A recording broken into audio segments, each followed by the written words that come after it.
Bonjour à tous, nouvelle vidéo en français aujourd'hui et vous le voyez de la décoration qui est derrière moi, on va s'attaquer à un gros morceau du football suisse, le FC Bâle. Le FC Bâle qui traverse certainement pas son meilleur moment des dernières années. Et pour le faire, je suis aussi très content d'être accompagné de Guillaume, un supporter du FC Bâle comme on en trouve peu à Genève. Comment ça va Guillaume? Ça va bien et toi? Écoute, ça va, ça va. Ben, je pense que c'est certainement pas le moment le plus amusant pour toi aussi avec ton équipe du FC Bâle, mais ça va. Je te propose de commencer peut-être par le FC Bâle sur le terme des résultats. On sait que le FC Bâle a une crise à la fois de résultats, mais aussi en interne qui est plus institutionnelle. On va quand même peut-être commencer par le jeu. Le FC Bâle qui ne gagne pas depuis 5 matchs en championnat. Au jour où on enregistre, il y a eu ce match nul hier contre IB, un peu inespéré, qui redonne un peu d'espoir, mais ça reste quand même une période difficile, une élimination catastrophique en coupe. C'est peut-être le moment le plus délicat vraiment des dernières années, Guillaume. Alors oui, effectivement, il y a comme tu l'as annoncé, il y a une grosse crise de résultats. C'est vrai, quand on regarde, ça fait plus d'un mois que Bâle n'a plus gagné, ça remonte au 4 février, et même si on regarde à domicile, on remonte même au 9 décembre. Donc c'est vrai qu'effectivement, le match nul hier contre IB, j'ai presque inespéré. C'est vrai que bon, en première mi-temps, complètement sous l'eau. Le but de Mahrez vient un peu contre le cours du jeu, très belle action. Deuxième mi-temps, il y a 10 minutes d'un peu mieux, mais sinon, ça traduit un peu cette absence de fond de jeu qu'il y a au FC Bâle, vraiment des joueurs qui se cherchent. On n'a pas vraiment l'impression que les postes sont bien doublés ou que les joueurs sont très à l'aise. Et oui, donc il y a vraiment une crise de résultats et c'est vraiment, il y a déjà 8 défaites, soit autant que Sion, par exemple, qui est quand même neuvième du classement, ou dernier, je me souviens plus exactement, j'ai plus Ouais. les. Mais c'est quand même, c'est hallucinant. Et je crois que le FC Bâle est le deuxième à ce stade de la compétition avec le plus faible nombre de points. Donc ce qui traduit vraiment déjà la faiblesse de la Super League cette année, mais surtout la faiblesse du FC Bâle. Ouais. Comme tu l'as dit, le FC Bâle qui a le même nombre de défaites que Sion, qui est avant-dernier, dernier ex aequo même avec Vaduz. Et on a l'impression aussi que Bâle, au-delà, depuis un certain temps, il propose un jeu qui n'est pas intéressant, des mauvais résultats, que l'effectif n'est pas au niveau. On a des joueurs trop anciens comme des Klose, des Frey qui sont complètement hors de forme. On a des joueurs qui traversent pas leur meilleure saison. On a des Tchemert dernièrement qui sont catastrophiques, même des jeunes comme Van der Werf. Et puis même sur le banc, tu vois. T'as pas des cracks à faire rentrer. Maintenant, tu regardes le banc du FC Bâle, tu as un Zegrova qui te fait un bon match sur trois, et encore, je suis gentil. Tu as un Kierpet, tu sais pas d'où il sort. Et ouais, j'ai l'impression que l'effectif n'est vraiment pas assez bon pour rivaliser avec IB pour le titre. C'est absolument vrai. Si on regarde simplement ligne par ligne, le poste de gardien de but qui a ces dernières années été un très gros point fort du FC Bâle, que ce soit par Sommer, Omlin, même Constanzo si on remonte encore un petit peu. Cette année, on a commencé avec Nikolic, catastrophique. Ensuite, Linder, franchement, avec tout le respect que j'ai pour lui, ça a l'air d'être un bonhomme sympathique, mais il n'est pas au niveau. Et ça pose, on en discutera tout à l'heure, mais ça pose la question aussi du coup, de la gestion de l'effectif. Et quand on voit par exemple qu'un Justin Hamel réussit très bien au Stade Lozanouchi et qui vient de Bâle, bon, c'est en deuxième division certes, mais du coup il y a un problème à ce niveau-là. En défense, comme tu l'as dit, c'est problématique. Bon, faut pas oublier que le FC Bâle a eu énormément de blessés aussi. Je crois qu'à l'heure actuelle, il y en a à peu près, il y a une dizaine de blessés et il y en a qui sont revenus entre-temps. Mais oui, la défense centrale, les postes de latéraux, bon, la Petretta est revenue, mais sinon, ça reste très faible. Au milieu de terrain, c'est vrai que Zoufi, Fry, etc., moi, je les aime beaucoup, mais c'est vrai que ça commence à faire son temps. Et on verra devant, au milieu offensif et en attaque. Bon, Cabral, ça continue de tourner quand même. Bon, Zegrova, comme tu dis, un match sur trois, c'est pas faux, mais moi, c'est mon petit joueur plaisir. À chaque fois qu'il prend le ballon, il y a quand même quelque chose de magique, donc c'est assez exceptionnel. C'est un joueur que j'apprécie. Et puis, bah, on verra bien avec Palacios ce que ça va donner. Et puis, Malaise, en tout cas, hier, bah, si je dis pas de bêtises, c'était sa première titularisation et il marque un but absolument magnifique. Mais c'est vrai que l'effectif intrinsèquement est trop faible, à mon sens, pour vraiment pouvoir lutter avec Young Boys. Ouais. Et comme tu le disais, sur le banc, il n'y a personne. Et c'est vrai que les jeunes, bah, quand ils se retrouvent à être lancés, c'est pas déjà dans un climat qui est très sain. Ils émergent un peu, on ne sait pas d'où ça vient. Donc ouais, c'est un petit peu, c'est compliqué d'un point de vue de l'effectif. Justement, tu l'as dit, c'est compliqué et on sait que souvent, quand il y a un problème au niveau des résultats, ça résulte de problèmes en interne. Et le FC Bâle est un club qui est malade, un monument du football suisse qui est malade depuis un moment. On l'a vu dernièrement, justement, en début de semaine, avec la mise à l'écart de Valentin Stocker et une manifestation de plus de 1000 supporters en ville. C'est un seul des événements qu'on a pu voir lors des derniers mois, mais ça prouve vraiment un mal-être au sein du club rhénan. Ah oui, absolument. Alors pour recontextualiser un petit peu pour ceux qui nous regardent, Stoker a été mis à pied notamment parce qu'il a pris position à la mi-temps du match de couple déplorable contre Winterthur, perdu 6-2. Si je dis pas de bêtises, il y avait 3 ou 4-0 à la mi-temps, où il critique l'absence de fond de jeu quand même de son équipe et des propos qu'il va plus ou moins réitérer à la fin du match. Ça, c'est très mal passé auprès de la direction et puis bien évidemment de Sporza, sur lequel on reviendra plus tard. Et donc, officiellement, on lui a donné quelques jours de congé. Les 2 derniers matchs, il était annoncé blessé. Le fait est qu'il est suspendu. Alors, effectivement, il y a une grogne de la part des supporters contre l'actionnariat, donc de Burgner. C'est la gestion du FC Bâle dans les bureaux, vu de l'extérieur, semble assez catastrophique quand même, que ce soit d'un point de vue humain. On a vu des interviews de Streller qui disait, quand il était directeur sportif jusqu'à l'année dernière, il me semble, qu'il est parti en burn-out, que c'était très compliqué.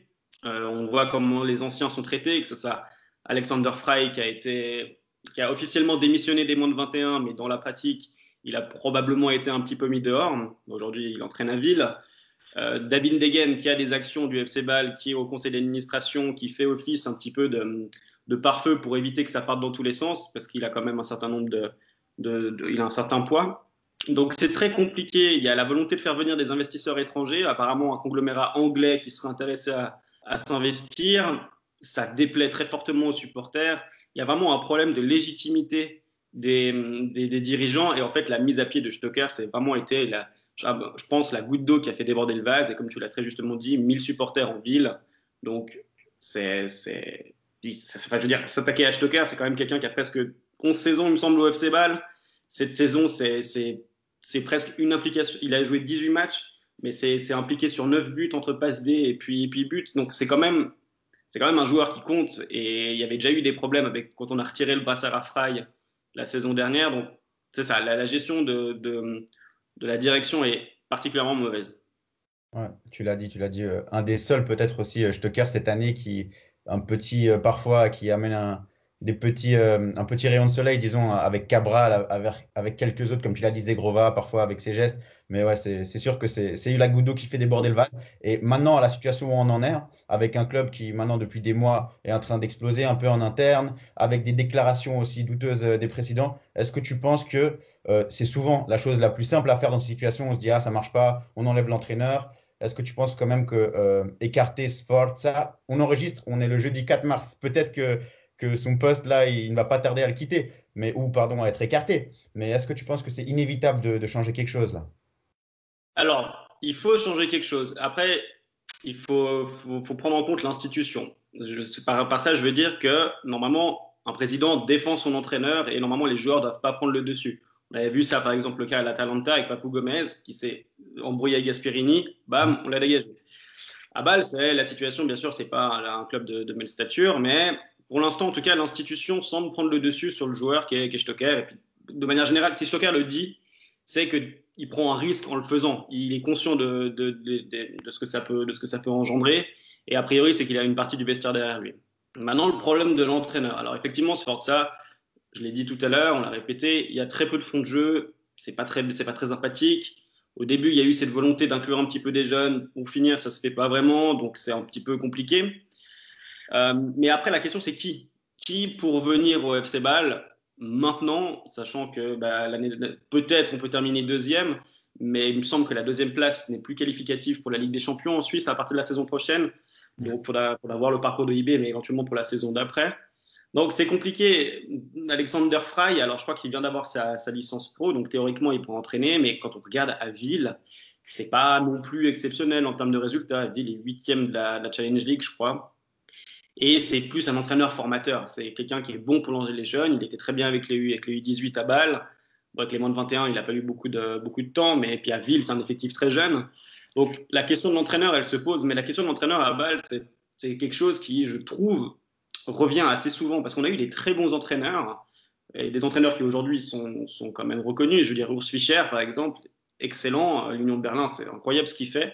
Mais il était zurichois et donc du coup, ça déplaisait. Et donc, on l'a mis de côté. Marcel Kohler, ce qu'il proposait comme jeu, c'est vrai que c'était assez terne, mais n'empêche que les résultats étaient là. Il me semble que la coupe contre Thun, la coupe de Suisse, il y a 1 ou 2 ans, c'est lui qui la gagne. Donc, quand même, il y avait un petit peu de résultats. Là, on n'a ni les résultats, ni le fond de jeu, ni éventuellement des jeunes qui sont lancés. Donc, un changement est nécessaire, mais la question, c'est qui on va mettre. Et ça, il faudra quelqu'un qui fasse l'unanimité auprès des supporters, auprès du vestiaire, et ça me semble très, très compliqué à trouver. Ouais, tu l'as dit, c'est pas si facile qu'on le pense.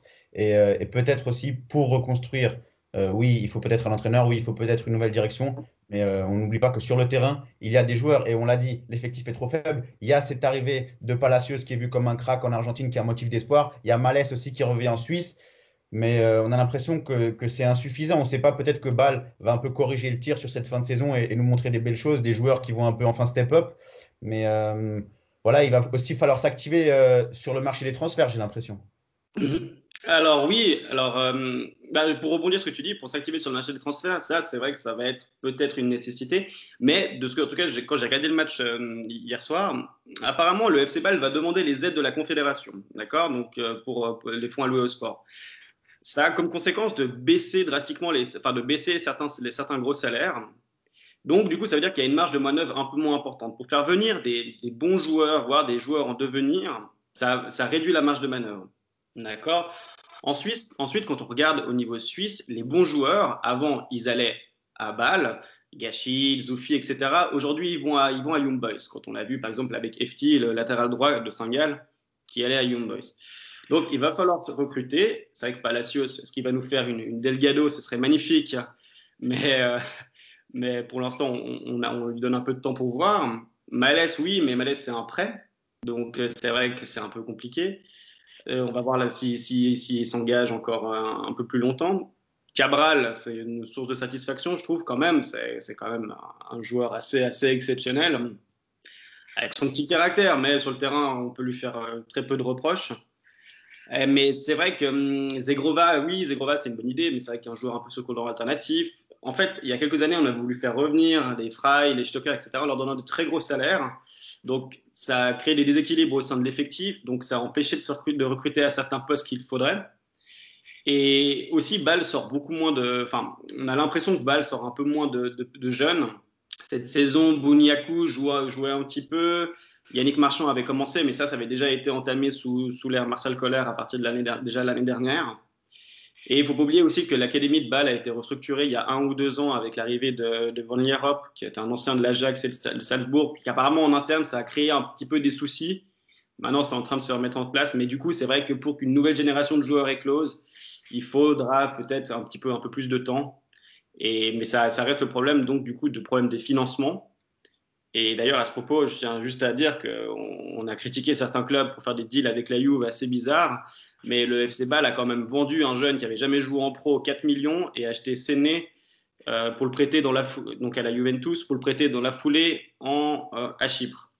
Donc, c'est des écritures comptables vis-à-vis du fair play financier, mais donc à Bâle, le mercato est très problématique. Et surtout, on n'a pas de directeur sportif. Il y avait Strelers, Binden l'année dernière a fait l'intérim pendant une saison, mais c'est tout. Et on n'a personne pour vraiment donner une ligne directrice. Donc, c'est très compliqué. C'est compliqué, ouais, tu l'as dit. On voit pas de directeur sportif et ça confirme ce qu'on était en train de dire de ces problèmes en interne. Et pour rebondir juste sur quelque chose que tu as dit les gros joueurs aujourd'hui, on peut penser à des FT, ils ont tendance à plus maintenant viser les Young Boys qu'autre chose. Il y a une semaine aussi, j'étais au téléphone avec l'entraîneur du Lausanne Sport, Giorgio Contini, et il m'a dit que pour lui, aujourd'hui en Super League, contrairement à il y a 10 ans, il n'y a plus les étrangers de top qualité comme il y avait auparavant. Et maintenant, ils viennent plutôt en Super League, les étrangers de deuxième, troisième échelon, disons, qui peuvent encore éclore pour se montrer et aller ailleurs. Et quand on pense, par exemple, cette année à un Cabral, qui pour moi est votre top joueur, pour moi, sans Cabral, le FC Bâle, c'est encore pire de ce que c'est maintenant. Franchement, c'est vraiment un des seuls motifs de satisfaction. C'est vraiment un monstre pour moi.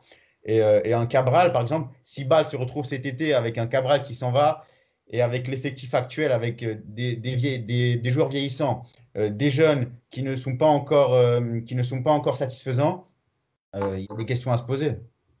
Ah, ça, c'est absolument vrai. C'est vrai que ça sera très problématique si on a même Chomert. Chomert, c'est vrai que c'est dur, mais au niveau mental, parce qu'il a les qualités quand même, il est international. Donc, c'est un joueur vraiment, je pense, en devenir. Mais si lui, il part, on se retrouve avec une charnière centrale. Si éventuellement Van der Werf, s'il reste en prêt, éclosé, c'est beaucoup trop faible, même pour la Super League. Ouais. D'accord? Donc c'est vrai que si on a deux, trois joueurs à des lignes, enfin, joueurs clés qui partent, ce sera particulièrement compliqué. Et aussi, il y a un problème aussi, enfin, c'était le scouting du FC Bâle, c'est ce qui faisait également sa force avant, quand on voit des Gonzalez, des Salah pour les plus connus, qui jouaient à El Neni, etc., qui sont passés par Bâle et qui ont explosé, qui sont partis dans les top clubs. Aujourd'hui, c'est beaucoup plus compliqué de le faire. Déjà parce que c'est des marchés, que ce soit l'Amérique du Sud, l'Afrique, etc., certains grands championnats qui sont investis déjà par des clubs, par exemple du type Séville, qui ne sont pas des top clubs européens, mais qui ont des scouts sur place, etc., et qui recrutent dans ces championnats. Donc du coup, ça veut dire que Bâle, forcément, est un peu moins attractif. Et puis, on en revient à ce qu'on disait tout à l'heure. Le problème va encore plus se poser maintenant au niveau des ressources à disposition pour recruter, parce que Bâle n'aura plus les gros budgets, ne pourra plus faire des grosses ventes comme il a pu faire pour Mbolo ou Xhaka, par exemple.